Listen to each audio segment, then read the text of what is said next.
Le suicide en France reste très tabou et les enfants endeuillés par suicide restent souvent très seuls par rapport à un tas de questions qu'ils se posent sur les circonstances de la mort de leurs parents.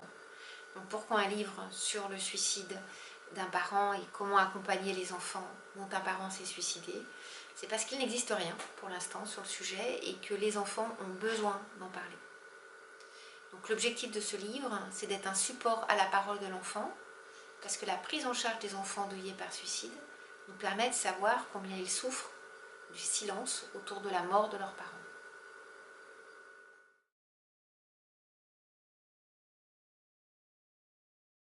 Alors, ce livre-là, je l'ai conçu comme un livre résilient, c'est-à-dire à la fois un livre pour les enfants, pour les parents, mais un livre qui puisse faire le lien entre l'enfant et son parent, sachant que les deux sont endeuillés par la perte d'un proche par suicide.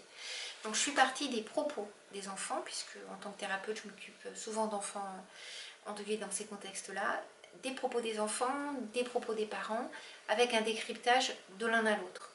Donc c'est vraiment cette idée d'un livre qui fasse ce lien entre l'enfant et le parent.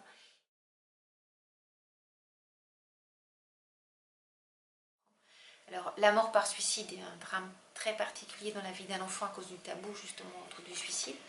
Mais un enfant qui est confronté à la mort d'un parent malade, à la mort d'un parent suite à un accident, un parent qui disparaît, confronté à la perte, se pose beaucoup de questions.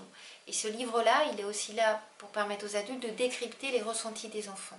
Donc il est vraiment fait pour les enfants, pour les parents, face à un enfant en détresse, et tout adulte en fait. On puisse être enseignant, professionnel de l'enfance, grands-parents, tout adulte s'occupant de près ou de loin des enfants.